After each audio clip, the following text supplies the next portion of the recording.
Oke, balik lagi di Filosofi Film. Sebuah konten di mana kita akan membahas dan merekomendasikan sebuah film yang menurut kita bagus, dan di akhir konten kita akan melihat pelajaran apa sih yang bisa kita ambil dari film ini. Iya, karena belajar tuh bisa dari mana aja, termasuk dari film.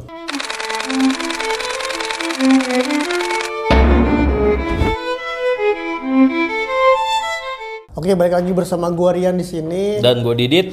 Dan kali ini kita akan bahas film yang udah 5 tahun yang lalu ya Bang ya, film ini. Kurang lebihnya. Berjudul Marriage Story. Iya, dari tahun 2019, disutradarai oleh Noah Baumbach dan dibintangi oleh Scarlett Johansson, Adam Driver, sama satu lagi Laura Dern. Ya. Dan film ini juga masuk beberapa nominasi Oscar, 6 nominasi, dan memenangkan 1 nominasi Oscar, yaitu ini ya, Best Supporting Actress. Ya. Di sini dia masuk nominasi Best Picture, ya. Best Actor dan Best Actress juga ya.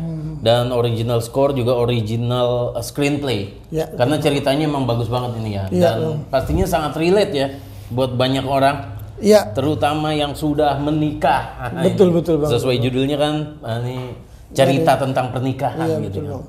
Dan sebelumnya kita bahas skornya dulu nih Bang. Oke. Di rating di Rotten Tomatoes tuh sampai 95%. Di Metascore-nya itu 94/100. Dan di IMDb itu 7,9. Iya, berarti ini udah nggak no debat lah ya. Dari kritikus, kalau gue tuh selalu lihat film kan. Kalau gue pribadi itu selalu yang gue lihat yang paling utama itu Metascore. Ya.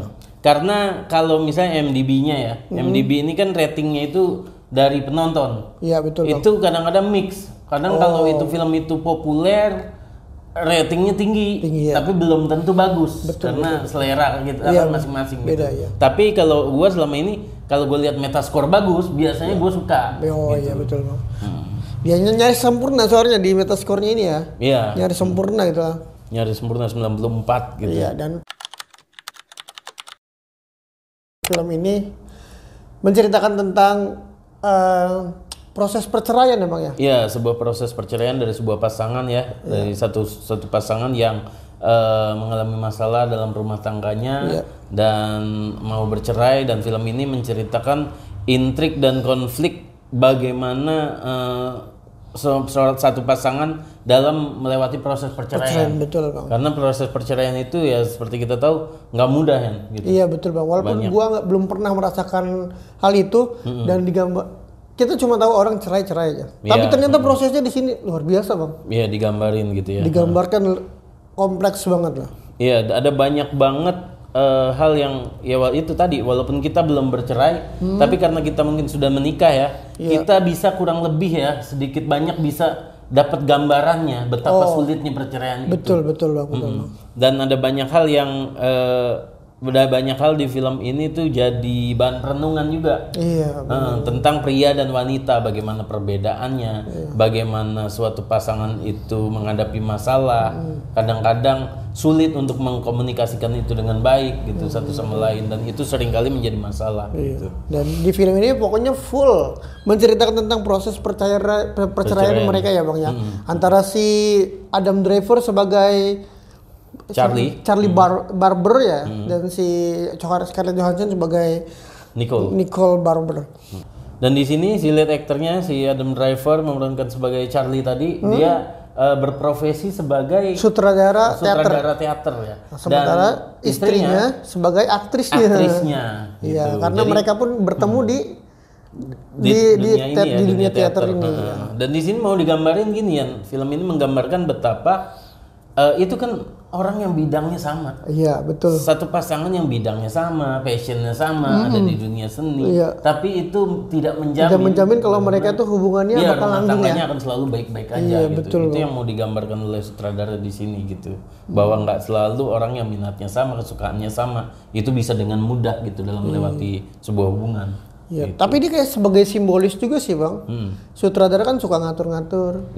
Istri tuh aktrisnya kan istrinya kan, dia yang diatur. Ini kayak simbolis saja ya. Simbolis rumah tangga. Iya, dualisme peran ya. Iya, bener, Bang. Peran sebagai dalam dunia profesinya seperti itu, bahwa si suaminya menjadi direkturnya, istrinya menjadi aktrisnya. Tapi di dunia nyata permasalahan yang mereka hadapi juga gitu. Yang dikeluhkan sama istrinya kan bahwa dia selama ini merasa tidak punya kehidupan karena segala sesuatu diatur oleh sama suaminya gitu. ya. Apapun suaminya ya. Ini artinya di dunia kerja baik juga di rumah sama Iya, gitu. betul, Bang. Oke, Bang, info menarik apa aja yang ada di film ini, Bang? Film ini tentu yang paling jadi highlightnya banget ya, yang paling memorable banget buat kita, adegan utamanya, adegan puncaknya. Itu ada ya, fight scene-nya ya.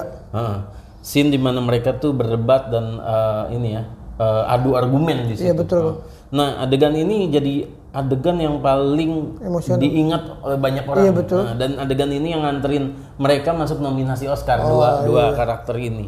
Nah, untuk scene ini sendiri itu di take sampai 50 kali. 50 kali. 50 kali karena itu one take gitu. One long shot gitu. Iya, betul. Dari awal sampai habis tuh dia nggak boleh putus. Iya. Nah, ini sampai 50 kali take baru dapat, dan memakan waktu selama 2 hari ya. Full tuh 2 hari cuma berantem doang ya. Satu adegan itu aja. Iya. Jadi 2 hari mereka berantem aja di situ ya. Itu krunya bosen banget pastinya. Iya. Ambil adegan sama. Dan ini kan di scene ini dialognya tuh banyak banget. Banyak banget dialognya, cukup panjang, scene-nya juga cukup panjang. Dan ini ternyata dari mulai ekspresinya, dari mulai kata perkatanya ini nggak ada sama sekali improvisasi. Harus ini sesuai dengan scripted ya semuanya. Ini makanya Bong Joon-ho yang di film Parasite kan nggak boleh ada improve. Iya, benar-benar. Iya, dalam film tertentu atau bahkan kadang dalam adegan tertentu kadang director mau sesuai skrip gitu, karena dia udah pede banget sama skripnya, jangan sampai ada improve gitu. Dan itu sebenarnya lebih sulit ya. Dan sebagai aktor tuh lebih sulit. Iya, benar. Karena kalau misalnya tidak ditekankan harus sesuai skrip, itu kalau ada salah-salah dikit ya nggak apa-apa lah gitu. Yang penting masih nyambung. Tapi kalau harus sama persis itu ngapalinnya gila. Iya, bener ya. Kayak film Sidul Simandra kan improve terus tuh, Bang. Improve ya. Tapi kalau di sini nggak bisa ya. Harus. Iya, di adegan ini, dan ternyata terbukti bener gitu, adegan ini emang adegan yang puncaknya lah. Bagus banget adegan ini. Dan info menarik lainnya, Bang, ternyata ketika si Scarlett Johansson dia tawarin untuk jadi peran ini, dia tuh lagi proses perceraian sama suaminya. Iya, perceraian yang kedua. Iya, sama suaminya yang jadi jurnalis Prancis tuh. Jadi kayak pas banget ya, Bang. Iya, jadi waduh, gue dapet skrip yang gue lagi ngadepin gitu. Mungkin emosinya keluar karena dia lagi ngalamin juga kali, Bang ya. Mungkin ya. Dan ya itu tadi 4 orang utama yang berkaitan dengan film ini, yang terlibat dalam film ini, kayak direkturnya Noah Baumbach, terus Adam Driver, Scarlett Johansson, dan Laura Dern. Ini cuma Adam Driver yang belum pernah cerai. Yang 3 diantaranya ini direkturnya Scarjo sama Laura Dern ini sudah pernah cerai. Oh iya, benar. Nah, Adam Driver adalah anak korban perceraian. Anak. Jadi orang tuanya bercerai. Jadi mereka berempat istilahnya punya pengalaman dan punya perspektif sendiri tentang perceraian gitu. Oh, betul, Bang. Itu yang membuat unik juga film ini gitu. Iya, dan film ini kan mungkin dia terinspirasi dari perceraiannya sendiri dan perceraian orang tuanya si Noah Baumbach juga. Iya, Noah Baumbach ini bilang bahwa film ini benar-benar terinspirasi dari perceraian dia sama aktris juga. Si ini Jennifer Jones, Jennifer. Jennifer ya. Ini mereka, dan si mantan istrinya juga udah dikasih baca skripnya, disuruh nonton filmnya, dan dia juga suka. Iya. Mungkin sama nih sama kita dulu gitu. Iya, bener. Ya, walaupun dia bilang ini bener bukan yang gua alami secara detail gitu. Detail. Tapi dia karena udah observasi juga dengan perceraian lainnya, termasuk perceraian orang tuanya. Iya. Nah, yang di sini kan yang menang Oscar itu si ini Laura Dern, supporting actress. Dia berperan sebagai pengacaranya si Nora. Nah, dia ini potret karakter yang dipakai sebagai karakter di film ini. itu dia ngambil karakter pengacara asli namanya Laura Wasa. Oh. Pengacara perceraian yang lumayan terkenal lah gitu Oh di iya Amerika. iya. Dia ngambil karakternya dia tiru, dia amati, dia observasi, dia pakai di karakter di film ini gitu. Benar-benar. Dan adegan di mana si Laura Dern itu menangin konsultasi tentang perceraiannya itu syutingnya juga di kantornya si Laura Wasa ini. Oh, mungkin dia jadi konsultannya juga kali ya? Ya, mungkin. Di film ini adegan favorit atau yang berkesan buat lu apa, Bang? Di mana? Adegan apa gitu? Iya, tentunya pasti kan adegan puncaknya adalah adegan yang ini ya, fight scene-nya itu ya. Yeah. Adegan mereka debat gitu. Tapi kalau di luar adegan itu cukup sedih juga di adegan terakhir ya, saat Adam Driver mau ngajak anaknya pergi. Iya, anaknya yang baru bisa baca surat dari. Bukan yang itu, bukan. Oh bukan. Tapi gue yang adegan paling akhirnya, mana Adam Driver ngajak anaknya keluar dan si Nicole ya, karakternya si itu, Nicole ngelihat tali sepatunya mantan suaminya tuh lepas gitu, dan dia nyamperin tetap untuk ngikat talinya. Iya, tetap menghargai. Jadi kayak bagaimanapun mereka udah berpisah, tapi mereka sama-sama saling tahu sifatnya, saling tahu kebiasaan kecil dari mantan pasangannya, dan dia tetap peduli gitu. Dan itu sedih banget, itu adegan itu buat gue ironis gitu. Bagaimanapun mereka berpisah, bagaimanapun mereka udah pernah bertikai di pengadilan gitu ya, pada akhirnya mereka tetap masih punya saling kepedulian gitu. Iya benar, ya itu sama pas lagi kumpul nih para pengacara dan dia, itu kan si Adam Drivernya nih bingung mau pesan apa, istrinya yang mesenin ya. Padahal udah bercerai tapi dia mengerti itu. Ini, wih keren banget sih, masih saling peduli itu. Kalau gue adegan favoritnya itu Bang, pas anaknya lagi baca surat dari ibunya itu. Yang di awal scene itu harusnya mereka baca kan, tapi nggak dibaca. Tapi si istrinya nggak mau itu dibacakan dan nggak mau membacakan. Tapi akhirnya anaknya menemukan tulisan itu ya. Dan kebetulan anaknya kan baru bisa baca, terus bapaknya kayak sambil ngajarin, terus sambil menitikkan air mata, itu sedih banget Bang. Scarjonya denger ngelihat tanpa sepengetahuan si suami. Iya itu bagus banget Bang. Aduh gua di situ nyentuh banget. Teriris-iris lah. Iya Bang. Sebenarnya mereka tuh saling menghargai, tapi karena udah ngerasa beda jadi ya harus cerai gitu. Sekarang makna film apa yang diambil dari film ini Bang? Oh, film ini banyak banget sebenarnya maknanya. Iya, sepanjang film tuh bikin kita merenung lah.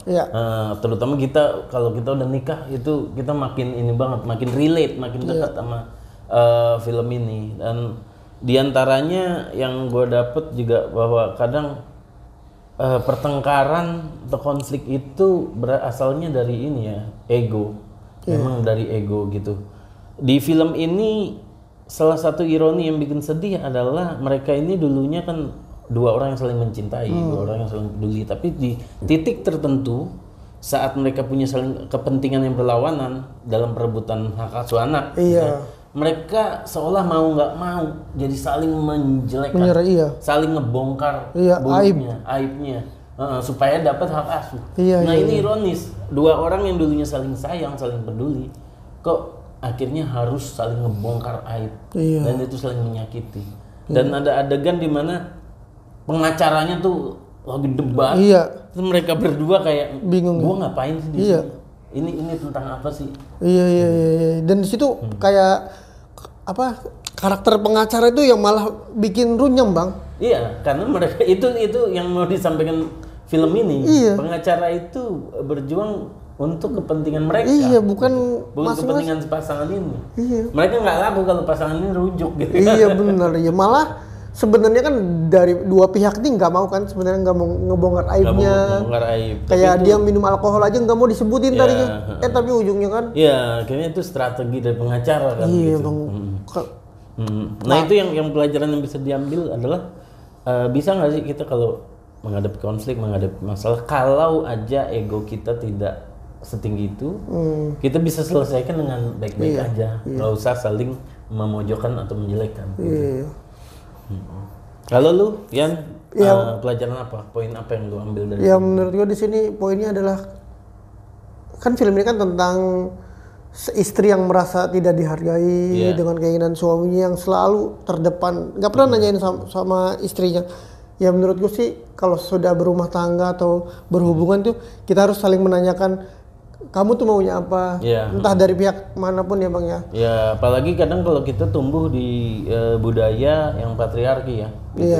Di negara-negara yang memang sosok laki-laki itu leader, laki-laki itu adalah kepala gitu ya. Kadang-kadang kita suka miss bahwa oh ya udah gue leader misalnya cowok, ya gue melakukan apa aja tanpa harus nanyain dulu ke betul Bang. Bagaimana keinginan istri, bagaimana untuk dapat keputusan yang dua-duanya sama-sama jalan tengahnya gimana gitu. Ya makanya di sini harus saling komunikasi sih pentingnya. Masalahnya yang jadi korban itu anak ya Bang. Kalau bercerai kalau udah punya anak. Walaupun di film ini kayak anak tuh sosoknya bukan sebagai korban doang tapi sebagai penengah ya. Jadi setelah mereka bercerai malah mereka bisa dipersatu. Hubungan tetap baik karena anak ya. Gitu. Dan di film ini juga menggambarkan orang tua tuh kalau misalnya berantem jangan di depan anak. Mereka nggak pernah berantem di depan anak kan.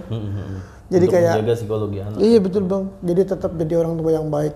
Ya maknanya pokoknya itu sih harus saling komunikasi aja dalam berhubungan gitu Bang ya. Iya.